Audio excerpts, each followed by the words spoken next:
Okay,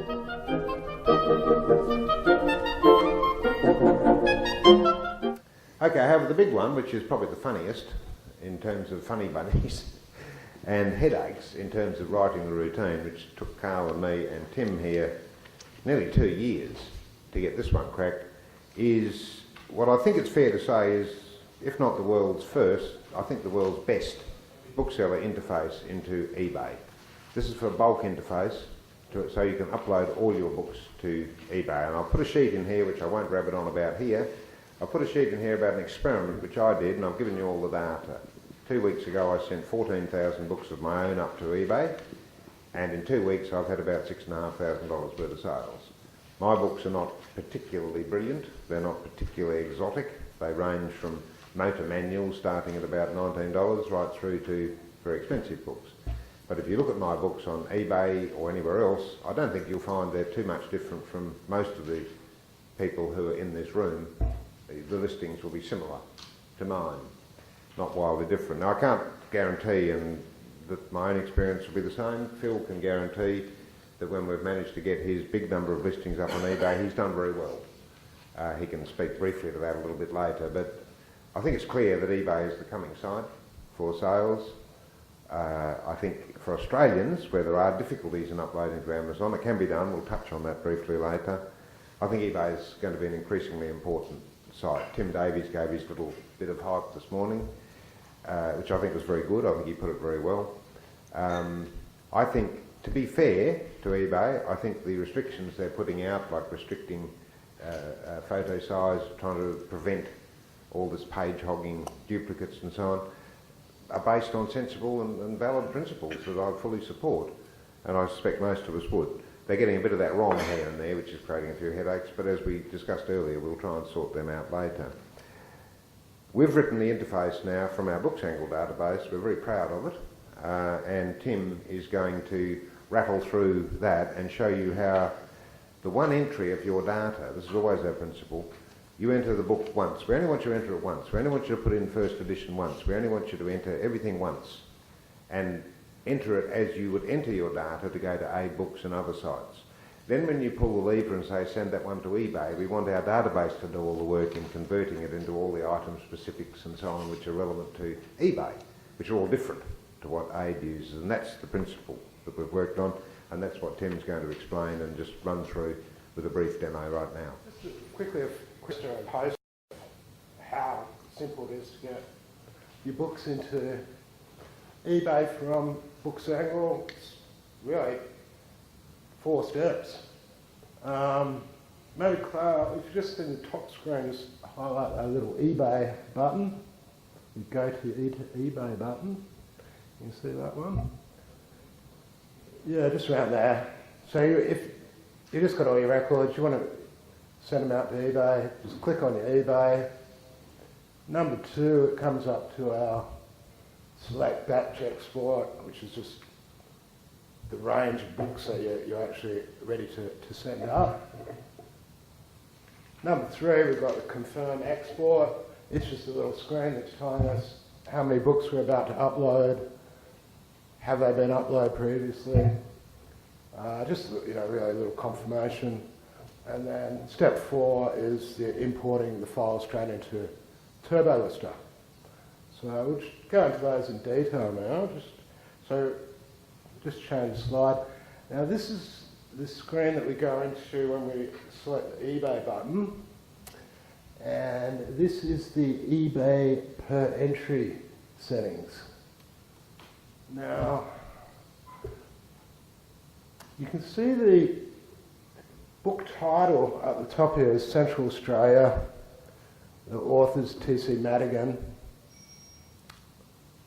Then, yeah, thanks for highlighting that, Carl. There we've got title edit. Each listing we can curate for eBay. Now, when it's going to be listed, if we listed it just as Central Australia, it's a book sitting out there in Indigenous culture. It's not necessarily going to be easily found. So with Bookselling, we can add some legitimate keywords into the title. It's an 80-character title, so where we can see I've added in exploration and Aboriginal history, just as keywords which buyers can then search on in the eBay title. Now, if you see there's 1936 in there, which doesn't actually appear in that title, now that is actually being automatically generated. A lot of this title is automatically generated from rules that we put into globals.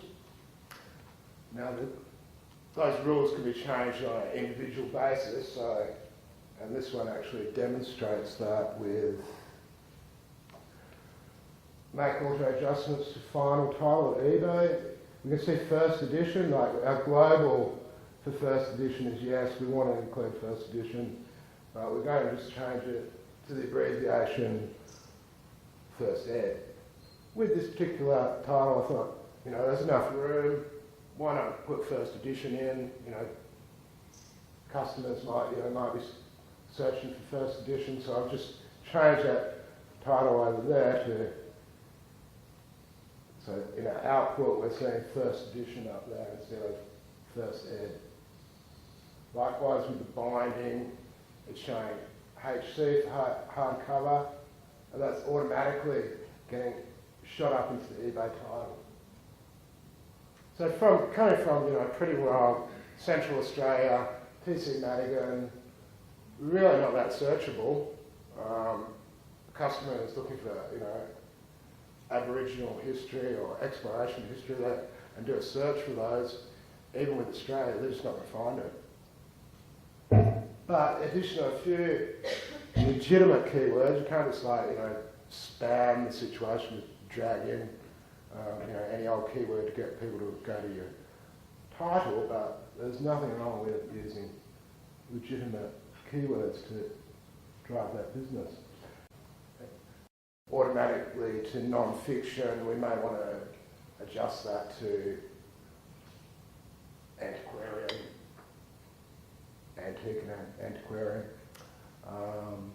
You can see it's going to the different store categories.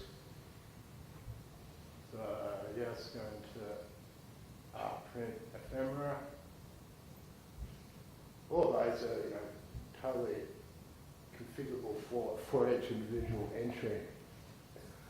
Likewise with your shipping costs, if it might be an expensive book that you want to actually insure when it sells, you could just add in, if the insurance is $8, for example, you can just add $8 into those override boxes there.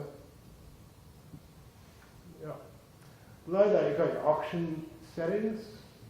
So this allows you to change listings from buy it now or fixed price to auctions. So that's just eBay pretty well started out as an auction site, but as you heard, it's changing a lot.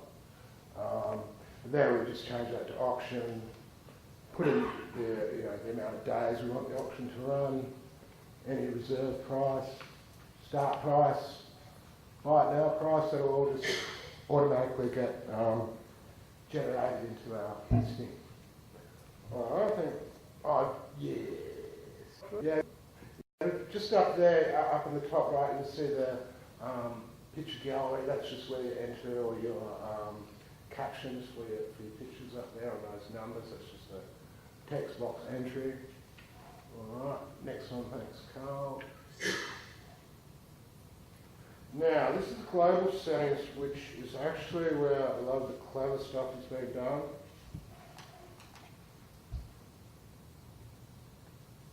You see up there at the top there, a lot of this stuff is just standard things that you need for eBay. They want to have your PayPal address, so they know where the customer's going to get, the money's going to be sent.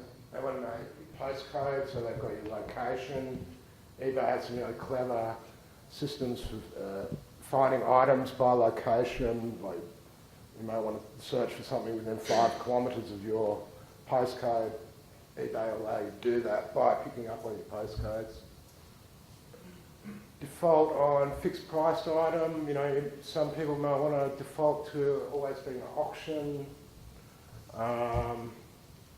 mainly, I think most of you would, I think Tim from eBay was saying a lot of people would want to do auctions, but I think really most people do want to do fixed price, and with occasional auction to like kind of drive a little bit of traffic to your store. Default site to use, so yeah, Australia, United States, UK, etc. Best offer. Yeah, eBay's really got a really nice system for like interacting with customers. It's probably the most interactive site for customers where they can ask you questions, and one of the things is they can make offers. So if we have a set price, we can the buyer can make an offer on it. It's $100. They might want to offer you 50, and from there you can negotiate that sale and or you can activate the whole system. So it says if I receive an offer which is it's less than 60% of the actual price, and just automatically refuse it. Any offer that comes in below that price, eBay will just send them a message saying no, sorry. So it's quite a good little system. Automatic subject calculation was just sort of how we inserted the date and some of the first edition hardcover, that sort of information. So that's just saying whether you want to include that or not. It's not mandatory. Handling days. eBay's big on efficient use of or efficient packaging and posting and distribution of the goods that they sell, and it's feedback and the customer relationship is really quite driven by how quickly you fulfill the orders and how accurately the customer is the information they're receiving. So here it'll you can have a one day handling, or if you got a big system, you might have it 5 days, but that will actually affect what the customer sees. Like if you've got a 3-day handling, the customer will say, well, this order is expected to arrive 3rd of December, where Phil might have a 10-day handling time, and the system will come back and say, no, this book won't be arriving until about the 10th of December. So it works out the geography of. So if you send it to America, it'll allocate some more time for the the international shipping, etc. So yeah, eBay's quite sophisticated on that. Money symbol use, there's sort of little housekeeping kind of things. Picture borders, just to give you a neat little array of pictures so they're not sort of all jammed up against each other. Just give them a little bit of space and bordering. I think it's pretty important with designer screens, not to have everything cluttered up, and try and give people a little bit of space for the eye, and that allows you to curate your listing so it looks nice. Use store categories. Yeah, well, you would want to use store categories. Layout IDs, theme IDs, probably not that relevant nowadays. BookZangle does pretty well all of your formatting for your page in HTML, so you wouldn't really need to use their themes.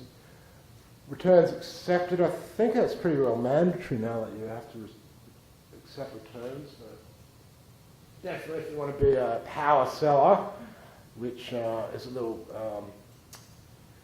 gold badge that we get for fulfilling people's orders and being good at eBay, you become an eBay power seller, which is highlights. It's sort of like the elephant stamp we used to get at school. Yeah, exactly. Return cost. We're going to ask the buyer to pay that as part of the conditions. So saying, all right, we'll accept the return and give you money back, but you've got to pay for the postage. How long we're going to next got return days. We're saying here within 30 days. That's all fully configurable. Durations of listings, we set that at 30 days. That's quite important, especially with like cheapskates like me who get, you know, there's offers for like 10,000 listings free every now and then. And instead of like paying 5 cents per listing or whatever, I take advantage of those, and they will allow you to list an item for up to 30 days for free, 10,000 items, up to 30 days for free. So I like set mine to 30 days, and then as soon as the free duration has finished, all my books or whatever they've listed free are all gone, so I don't get recharged again. I'm very scourgy, so the people like, you know, Guy and Phil, you know, who are doing the anchor websites, and, you know, they don't worry about things like saving small amounts of money.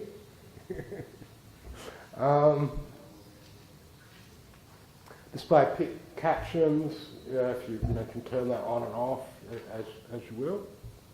What have we got over there? Over there we've got the eBay, the title with the smart calculator, which is what's calculating all our eBay title, the eBay 80 character title, which is sitting there separately from the book title. And you can see that it's like using a combination of the author's first name and surname. You can change that to surname only. There's a few little configurations in there. First edition is just asking what sort of abbreviation you want to use, whether you just want to use first ed or first edition. Sign, again, do you want to, what sort of abbreviation. Same with hardcover, softcover. Add a phrase to all can be really handy. But eBay's, because it's so giant, has so many categories, I don't think it can actually ever really search for the category that you're in, if you know what I mean. So, for example, say you listed something in ephemera, say a vintage road map in the category called ephemera, and you do a search in eBay for vintage road map ephemera, it won't find it. I think because there's like so many different category names, they couldn't otherwise if you wanted the system to like search on all those category names as well as vintage map, it would just become too much. You'd probably need a supercomputer to actually do it. So that's where you can add in phrases to your titles, which are really going to be make a powerful difference to sales. So like ephemera, if you're selling ephemera, why not just add the word ephemera in there, and it's going to automatically, all through your listings of ephemera titles, you're going to get that word, so people will be able to search it. Some people might just want to add the word book. I mean, guy with his 14,000 or so that we sent up, we just added the word book. Just because book is not, if you're looking for children's, horse book, then it won't find a title of children's horse in the book category. Sounds incredible, but this is actually why it's working. And the thing about eBay is it's kind of like evolved, and it started out in someone's garage, and bits have been added on, and categories have been added on, and where something like Booksangle, it's been thought about and planned from the start. There's kind of architecture behind it. But eBay is very much evolving beast, so that's why you're getting all these strange things happen with it. Yeah? Just one quick comment on putting book in there. The reason for that is that a lot of people go to eBay and searching. They know that eBay is full of cameras, computers, and they want to search for Antarctic, but they only want books. So they search for Antarctic, book, okay, or books. Book will pick up a search on books, but not the other way around. So we put the word book in there, so those people searching, they want to filter out everything else. That's the only way they can do it.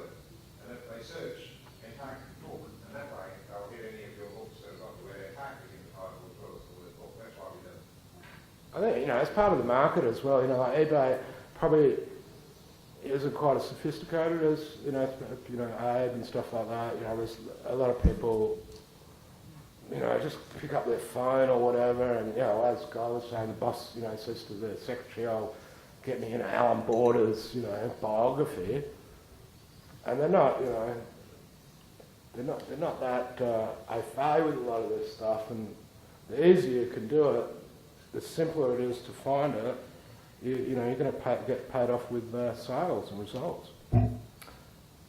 A few little sort of formatting things with your, you know, your titles, whether you want them in capitals. The add year to title, that's a really nice one. And that was, yeah, we saw that in the, that first example that I showed you, that it had the Central Australia book where it had said Central Australia 1936. Well, it was actually picking up the 1936, or inserting the 1936, because up here it said, add year to title, yes, add year of publication to title, only if before, the next one down, only before 1980, so it doesn't really work, you know, no one's that gripped about 80s as being, you know, anything, but beyond that, you know, we're kind of getting into the vintage area, and it's a good idea to, you know, have all that as much information up there as possible for the buyer. Price adjustments, you know, similar to our guy was talking about, price adjustments to different websites. You can have a lot of fun doing price adjustments for eBay. Some really interesting results actually with the pricing adjustments, I think.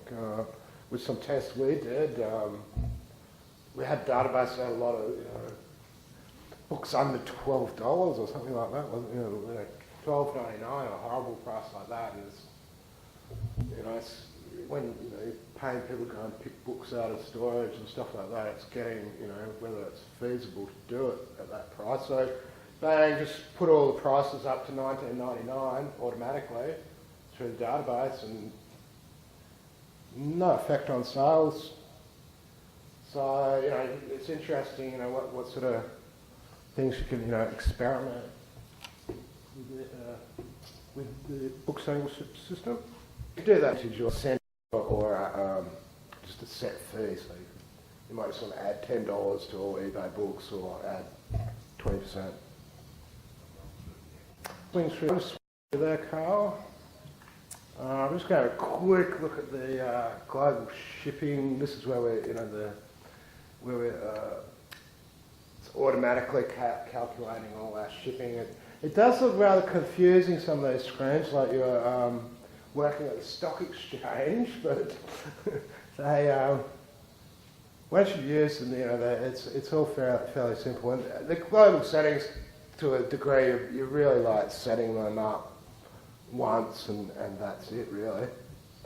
You probably noticed that the shipping metrics there, remember that we discussed earlier, the one that we have on the BookZangle database itself, that's for other sites. Sorry, that's for BookZangle. This is one that's eBay specific, in case you want to set special rates for eBay. It works exactly the same. You see there's 4 overseas zones and 2 local zones. And see also it's... Yeah, Pete, I've got a question. So can you just integrate with the eBay Australia Post calculator, where you just tell it what the weight is and it says what Australia Post will charge? At this stage, I don't Well, you can do think that within so. Turbo. You can do that within Turbo. Yeah, Basically, we're working on some aspects of that.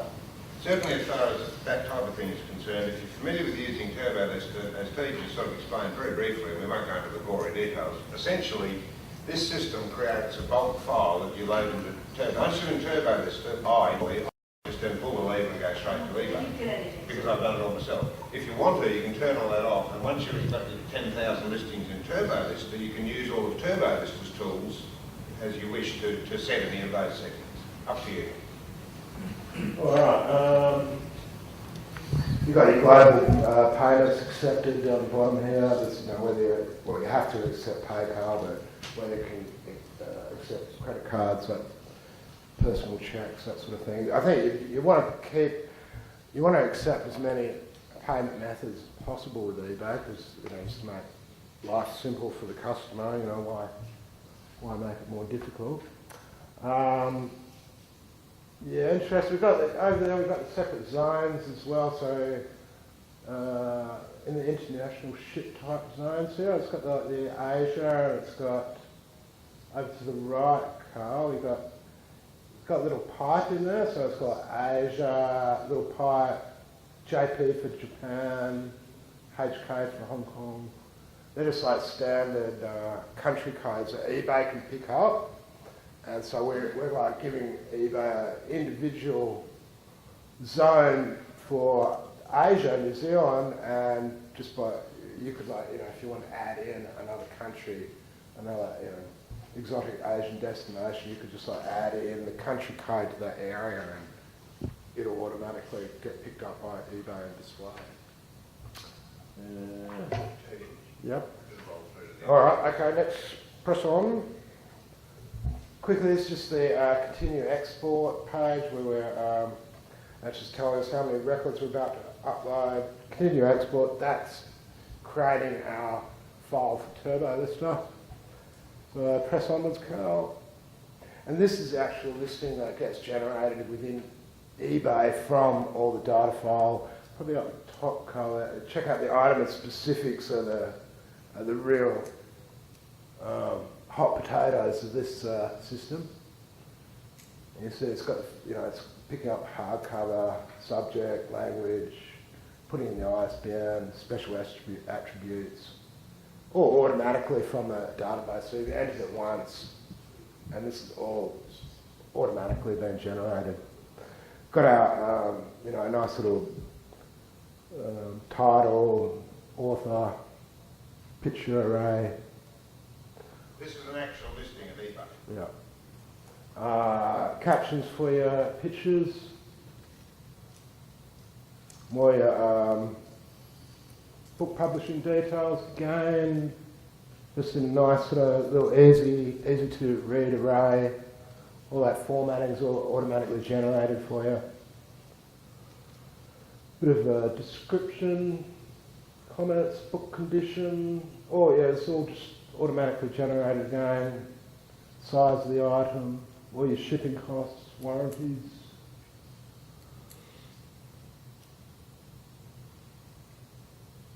A little bit of group of the pictures at the end. That's it. Is the Golly a big seller on eBay? About 8 copies a week, Paul. Oh, this one? Yeah, the girls just go mad for it. Those $100 books you sold on eBay, they weren't The reason I use that for all our demos is, as it happens, for some odd reason that I can't tell them, I haven't sold all the copies. I'm not working out why, for some reason. But I've got about 20 copies at home, so I use that for my demos because I've got multiple copies on eBay, so I don't get the situation where it sells and it's no longer there as a demo. All right, finally, I'll just quickly show you the eBay non-book entry page where you can enter maps or art or photographs or pretty much anything. And it's similar to the book entry system. You've got a title, price, store categories, comments, fields. This is where we can add some HTML and some nice little fancy formatting into the commentary on the right-hand side. You see up there, they've got little icons for bold, italic, underlines, headings, different text colours, just to make that, say, selling CDs or something like that, and you want to have, a song, the song list, and some nice little formatting like that. Well, you can do all that within the comments over there, and then they'll actually get drawn into Turbo Lister and interpreted by eBay, and you'll get all those effects coming up. It's got a little process button down there. That is actually to do with getting that description with all the things like carriage returns, and then turning them back into something that's more acceptable for a book site, which can't handle all that formatting. It just wants pure text, so you can have create all your fancy description for eBay, bolds, underlines, whatever, and then when you process it, it'll just like strip all that back out, have a flat commentary field. And I think that's about drawing up any questions. Hold up for that. I already have an eBay store, but I think maybe you should mention, and I might be wrong in this, but if you don't list already on eBay, aren't you restricted to having a store for a certain amount of time or how many listings you can have? So if somebody who's not on eBay wants to add 50,000 items in a store, they can't do it. Good point. Yeah, good point. You really need to like build up, and I think that was in my top 10 tips, which I sort of run out of, but you really want to try to build up reputation and feedback, and eBay, in fact, themselves will restrict how many new listings you're allowed to add until you've actually proved your reputation to them. And it's probably like, so if you're interested in doing eBay listing, then get some stuff up there quick, anything really. But even like buy some things, it's really worth, getting the experience of eBay by, buying something. We all think about selling, but, we used to like buying a bricks and mortar shop, but, a lot of us have never bought something on eBay and we're trying to sell stuff on it. It's like, test it out, see how it works. So yeah, good point. Yeah, I've just got a quick question about how well it copes with really long titles. Because I've noticed that eBay with titles with ISBNs, if you do a lookup system to see what title thing will add, it just tends to truncate your title, which is not great if you've got a really long title of something that hasn't got an ISBN. That's also a good question. I think it's the beauty of the Bookselling system with that. The eBay, the separate eBay title, is it allows you to, you can add stuff in, but it can take stuff out. If it's like, there's 4 different, some books got 4 authors, and they doctor this and professor that, and if you finish at all, that might be an illustrator or something. The title's gone by then. So yeah, it's easy to actually curate your title, so you can cut it down to what's essentially there. I think the other brilliant part about Bookselling just quickly is it's really quick to go through records, and if you want to you can quickly navigate your way through dozens, hundreds of records, just click, and you'll quickly see which ones stand out as being too long, so you can just go in there and edit them. So it's really a nice little environment for curating, where I think some of these other products that Tim was talking about as well, where they're up in the cloud and you have to log in through the internet to get to them. They've got their place, but to navigate around those when you've got a lot of records are very, very slow. So it's another little feather in the cap of Bookselling, I think.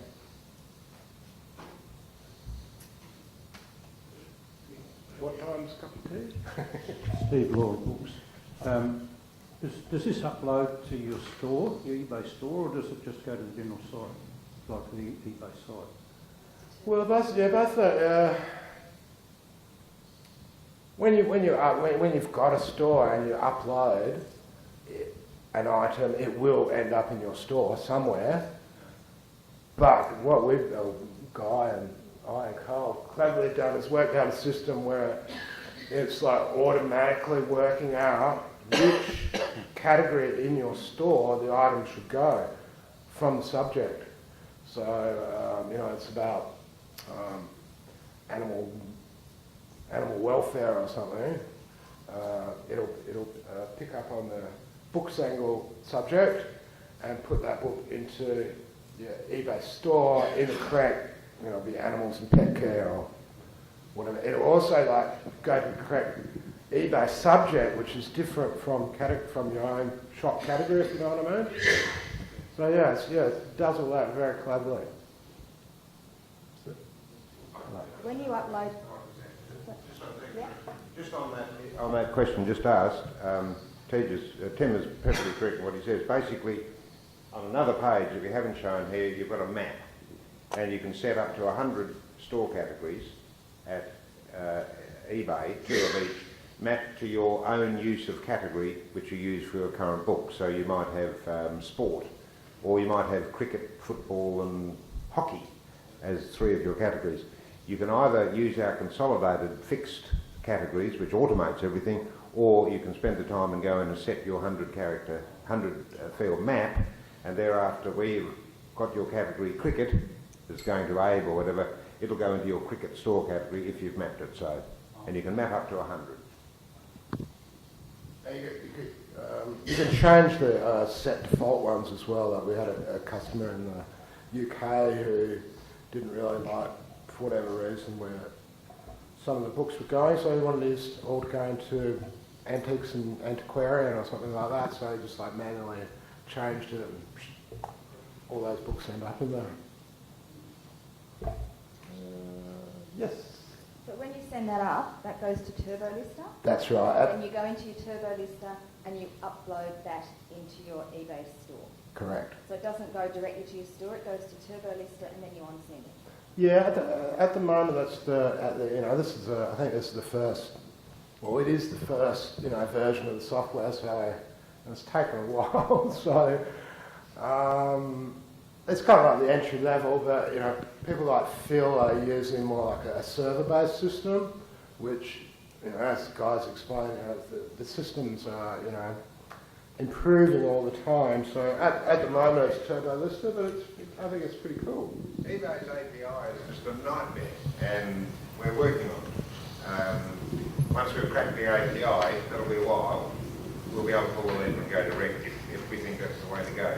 As I explained to this lady over here earlier, the advantage of using Turbo Lister, you can just use it as a pure bridge, or there are various functions you can do within Turbo Lister which people might find useful. You could add Russia as a delete country, for instance, which we don't have that facility. So there is that extra thing. But yeah, in my case, I put them in a Turbo Lister. I don't look at them in Turbo Lister and just go bang and send them all to eBay. This database does everything I need. But we would put it into Turbo Lister and then send it out. Yeah, I generally, me personally, I don't know why, when I upload Turbo Lister, then I just like to have a Turbo Lister's got a really nice little preview function. I just like to select, some random records, have a quick preview.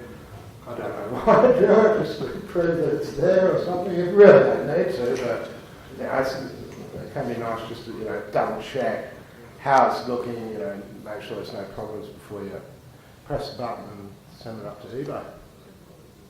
So that it's almost as good file itself. We can't make it as good as, and the various automated routines that eBay offers, I'm afraid, are pretty awful and very difficult to use. So we've gone for this system, which means that any bookseller can get started at eBay with all their listings. It's not difficult. It doesn't take long. It takes longer than I'd like, but even a day spent sending up 10 or 15,000 listings to eBay is not a day lost. But thanks, Tim, for that. And